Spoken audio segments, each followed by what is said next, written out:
డబ్బు, అనారోగ్యం, ఉద్యోగం, వ్యాపారం అప్పులతో బాధపడుతున్నారా? వెంటనే జేకేఆర్ గురువు గారికి కాల్ చేసి అపాయింట్మెంట్ తీసుకోండి. నమస్తే రమ్మగారు. నమస్తే జయ. రమ్మగారు, మనము పురాతన ఆలయాలు వాటి స్థల పురాణం గురించి మాట్లాడుకుంటున్నాం కదా. ఏదైనా ఒక స్థల పురాణం గురించి, పురాతన ఆలయం. లక్ష్మీ నరసింహస్వామి దేవస్థానం ఇంకొకటి చెప్తాం. ఆహా. ఇది ఎక్కడుంది? కరీంనగర్కి ఒక 30-40 కిలోమీటర్ల దూరంలో ఉన్న బెజ్జంకి. కరీంనగర్ అంటే తెలంగాణ. అవునవును. తెలంగాణలో చూడు మెల్లిమెల్లిగా ఎన్ని ఆలయాలు కనపడుతున్నాయి. అవును రమ్మగారు. చాలా పురాతనమైన ఆలయము. ఒక పెద్ద బండ మీద పైన ఉంది గుడి. ఇంచుమించుగా ఒక 200 అడుగులు ఎత్తు. ఆహా. 120 ఏమో మెట్లు ఉన్నాయిట. మెట్లెక్కి వెళ్ళిపోవటమే పైకి. అయితే దీని మీద ఉన్నటువంటి లక్ష్మీ నరసింహస్వామి స్వయంభువు. తొలి కాలంలో ఈ కొండ మీద ఒక గుహలో వెలిసి ఉన్నాడట ఆయన. ఎప్పటి నుంచో ఉన్నాడు. 12వ శతాబ్దం నాటి దేవాలయం ఇది. ఏనాటి 12వ శతాబ్దం? చాళుక్యుల కాలం నాటి గుడి. పురాతన దేవాలయం, అతి పురాతనమైంది. చాళుక్యుల కాలం నాటి గుడి. రామప్ప గుడి పోలికలు కనపడతాయి ఈ గుడికి. ఆ కట్టడము అట్లా కనిపిస్తుంది అనమాట. ఇంచుమించుగా ఒక 17 ఎకరాల విస్తీర్ణం ఉంది పైన ఆ బండ మీద. దీని పెద్దగా గుట్ట అంటానికి వీల్లేదు. అదే బండ మీద ఉన్నట్టే. గుట్ట అంటే ఇంకా ఎత్తుండాలి, ఇంకా కొంచెం. కొండ, గుట్ట, బండ. కొండ పెద్దది, గుట్ట కొంచెం మీడియం. మన యాదగిరి గుట్ట ఉంది కదా, ఇదేమో ఇంకొంచెం చిన్నది, ఒక బండ మీద ఉందన్నమాట. గుండు అలాంటివి కూడా ఉన్నాయి. ఈ కొడకంచి అలా దేవాలయాలు చూడు, అవి కూడా అట్లాగే గుండు మీద వెలిసినవే పైన. అయితే ఈ ప్రాంతానికి మన ఈ ప్రతాపరుద్రుని కాలం నాటి ఒక మంత్రి గారు, ఒక ఆయన తను బాగా శివభక్తుడట. ఈ శివభక్తితోటి ఈ ప్రాంతానికి ఆయన శిస్తులు వసూలు చేయడానికి వచ్చి ఇక్కడే ఇది వేసుకుని ఉండేవాళ్ళు, డేరాలు వేసుకుని. ఆయన తనకి ధ్యానానికి వీలుగా లేదని ఈ బండ మీద పైన ఈ గుట్ట మీద ఒక శివాలయాన్ని నిర్మింపచేసుకుని అక్కడ జపం చేసుకునేవారు. శివాలయాన్ని నిర్మించారు, తన కోసం నిర్మించుకున్నారు. ప్రజలు అంతా వెళ్ళేవాళ్ళు. ఆయన వచ్చినప్పుడు కొంచెం నిర్జనంగా ఉండేది. ఈయన పైకి వెళ్ళి అక్కడ జపం చేసుకునేవారు. ఈ కొండ మీద లక్ష్మీ నరసింహస్వామితో పాటుగా పురాతన శివాలయం ఉంది. శివుడు ఇంకా ముందరివాడు. అదే శివాలయం కట్టిన తర్వాత ఈయన రోజు వెళ్ళి జపం చేసుకుంటుంటే స్వామివారు ఆయనకి కల్లో కనపడ్డారట. నేను ఇక్కడ గుహలో ఉన్నాను, నన్ను చూడమని. ఆ గుహలో ఉన్న స్వామిని చూశారు. లక్ష్మీ నరసింహస్వామి ఉన్నాడు లోపల, శాంతంగా ఉంటాడు అయ్యవారు. అయితే ఏం చేశారు తర్వాత, ఆ గుహనే మండపంగా మలిచేసి కొంచెం గర్భాలయంగా, కొంచెం ముఖమండపంగా అట్లా చేశారనమాట. చక్కగా లోపల స్తంభాలు అవన్నీ బాగా అరేంజ్ చేశారు. ఈ స్తంభాల మీద బోలెడంత శిల్పకళ కనపడుతుంది. ఎంత పురాతనది! 1200వ శతాబ్దంలో, 12వ శతాబ్దంలో అంటే ఇంతకాలం ఉంది చూడు. అవును, పురాతనమైన దేవాలయం, అతి పురాతనమైంది. స్వామి ప్రత్యక్షంగా తనంతట తను అది ఆ స్వరూపంలో వెలిసి ఉండటం వల్ల ఇంకా కొంచెం ఎక్కువ పవర్ కూడా ఉంటుంది. ఎప్పుడు మనం అట్లా చూస్తాం కదా కదా. తర్వాత కాలంలో కూడా ఇక్కడికి ప్రతాపరుద్రుని కాలంలో చాలా సమర్పించారు స్వామికి. పెద్ద స్థలాలు అవి ఉన్నాయి. 17 ఎకరాల స్థలం అంటే అదేం చిన్నది కాదు కదా, చాలా పెద్దది.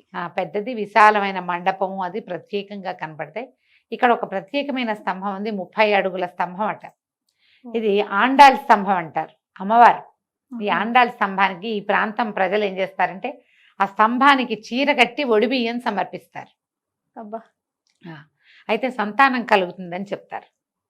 మనకి లోకల్గా ఉండే పద్ధతులు కొన్ని ఉంటాయి. మన వైపు ఒడిబియ్యాలు పొయ్యం కదా, మనం ఏం చేస్తాం, చలివిడి పెట్టడం, కడుపు సెలవుకి చలివిడి పెట్టడం అంటారు. అంతే, ఒడి నింపటాలు అవి చెయ్యం. ఇక్కడ ఏంటంటే ఏటా ఒడిబియ్యం పోసే పద్ధతి ఉంటుంది. ఆడపిల్లలకి ఒడిబియ్యం పోస్తారు. ఒడిబియ్యం వండటం కూడా ఒక ప్రక్రియగా కనపడుతుంది. ఈ దేవాలయాల్లో ఉన్న అమ్మవార్లకి ఒడిబియ్యం సమర్పించడం మనం ఏం చేస్తారు, ఏటా పోస్తారు. తర్వాత ఏదైనా పర్వదినాల్లో పోస్తారు. మన ఇంట్లో ఏదైనా పెళ్ళి అయితే, ఓ బిడ్డ పుడితే అప్పుడు కూడా అమ్మవారికి ఒడిబియ్యం పోస్తారు. ఈ ఆండాళ్ స్తంభానికట సంతానం లేని వాళ్ళు కనుక ఒడిబియ్యం పోస్తే, చీర కట్టించడం, ఒడిబియ్యం పోస్తే సంతానం కలుగుతుందట తప్పకుండా. అదొకటి చాలా విశేషంగా కనపడుతుంది. మనం దేవాలయానికి వెళ్తుంటే ఇంకా ముందే ఒక 4-5 కిలోమీటర్ల ముందే ఆర్చి కనపడుతుంది. మధ్యలో నరసింహస్వామి. ఈ దేవాలయానికి మనం ఈ దారిలో వెళ్తుంటే ఒక 4-5 కిలోమీటర్ల ముందే ఆర్చి కనపడుతుంది. బెజ్జంకి లక్ష్మీనరసింహస్వామి దేవస్థానం అని. ఓవైపు అర్ధనారీశ్వరుడు, ఓవైపు ఆంజనేయుడు, మధ్యలో నరసింహస్వామి దర్శనమిస్తారు. మనం కొండ మీదకి వెళ్తే ఎంత బాగుంటుంది. ఎప్పుడైనా సరే మనం పైకి వెళ్ళిన కొద్దికి బాగుంటుంది వ్యూ. అవును అవును, చాలా ప్రశాంతంగా హాయిగా ఉంటుంది. ఉండటానికి మహా బాగుంటుంది. ఏదైనా ఫుడ్ ఏర్పాటు చేసుకుని వెళ్తే కనుక చక్కగా ఎక్కువ టైం కూడా మనం స్పెండ్ చేయగలుగుతాం. ఓకే. పొద్దున్న 7 గంటల నుంచి మధ్యాహ్నం దాకా, మళ్ళీ సాయంకాలం 5 నుంచి రాత్రి 7 గంటల దాకా అట్లా తెరిచి ఉంటుంది దేవాలయం. ఈ లోపలికి మనం వెళ్తూనే మనకి 2 ఆలయాలు కనపడతాయి. నరసింహస్వామితో పాటు శివాలయం కూడా పురాతనమైన ఆలయం అని చెప్పుకున్నాం కదా. ఈ శివకేశవ క్షేత్రంగా చెప్పుకోవాల్సిందే దీన్ని. ఈ గుహని మలిచారు కదా, చక్కగా మండపాలు అవి బాగా నీట్గా నిర్మించారనమాట. ఈ మన ఆండాళ్ళ స్తంభంతో పాటు ఒక పెద్ద భైరవ విగ్రహం కూడా ఉంటుంది కొండ మీద. మరి ఎందుకు భైరవుణ్ణి పెట్టారు అనేది పెద్దగా సిగ్నిఫికెన్స్ మనకు తెలియదు. కానీ ఎక్కడైనా సరే కాలభైరవుడు కనపడుతున్నాడు అంటే అక్కడ మొక్కితే దొంగల భయాలు ఉండవు జయ. అలా చెప్తుంటారు. వస్తువులు పోగొట్టుకోవటము, మన ఇంట్లో చిన్న చిన్న దొంగతనాలు, మనమే ఎప్పుడు ఎక్కడో చోట వదిలేస్తాం, లేదా మనం అదాటుగా ఉంటే ఎవరో లాగేస్తారు. అవును. ఆ ప్రమాదాలకి ఎప్పుడు కాలభైరవుడు చాలా సమాధానంగా ఉంటాడు. ఇలాంటి చోటకి వెళ్ళినప్పుడు ఒకసారి ప్రత్యేకంగా దర్శనం చేసుకుని ఊరికే అలా వచ్చేయకుండా కాస్త నమస్కారం చేసుకుని ప్రదక్షిణ చేసే అవకాశం ఉంటే ఒక ప్రదక్షిణ చేసి కాస్త కాలభైరవాష్టకం లాంటిది చదువుకుంటే కాలభైరవ దర్శనం వల్ల మనం వస్తువు పోగొట్టుకోవటం అనే బాధ ఉంటుంది కదా, ఆ బాధ తొలగిపోతుంది. ఓహో. ఒక పక్కన ఆండాళ్ళ తల్లి ఉంది, ఆ స్తంభం కూడా కనిపిస్తుంది కదా. అమ్మవారు ప్రత్యేక స్వరూపంలో విడిగా మనకి కనిపించరు, కానీ లక్ష్మీ నరసింహ స్వామితో పాటే ఆమె కూడా కనపడుతుంది. మనకి హైదరాబాద్ చుట్టుపక్కల ఇలాంటి పురాతన దేవాలయాలు ఎన్ని ఉన్నాయో.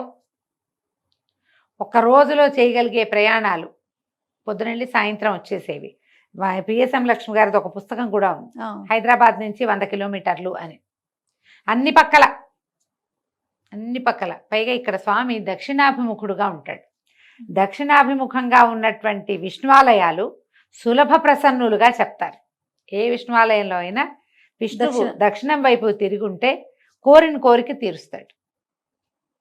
మంచి అవకాశం కదా, చాలా మంచి అవకాశం. ఎప్పుడైనా వెళ్ళి అవకాశం ఉంటే పొద్దున్నే బయలుదేరి వెళ్తే, కారులో వెళ్ళిపోతే కరీంనగర్ వెళ్ళి మనం ఇది చూసి రావచ్చు. కరీంనగర్ నుంచి జగిత్యాల వైపుకు వెళ్తే ధర్మపురి క్షేత్రం కూడా చూసి రావచ్చు. ఇంకా దీనికి దగ్గరలో కొంచెం ఒక రేణుకా ఎల్లమ్మ దేవస్థానం ఒకటి ఉంది, ఎక్కువ దూరం కాదు, అక్కడి నుంచి దగ్గరలోనే ఉంది. ఆ రేణుకాదేవిని కూడా చూసి రావచ్చు. అవకాశం ఉన్న వాళ్ళు ప్రయత్నం చేయండి. మనకేంటంటే చాలా ప్రత్యేకంగా చిన్న చిన్న దేవాలయాల్ని మనం పొద్దున్నే వెళ్తే 12 గంటల అయిపోతే తిరిగి వచ్చేస్తాం. ఆ రోజు రిటర్న్ అయిపోవచ్చు, ఆ రోజే రిటర్న్ అయిపోవచ్చు. మధ్యాహ్నం లంచ్కి ఇంటికి వచ్చేసేయచ్చు.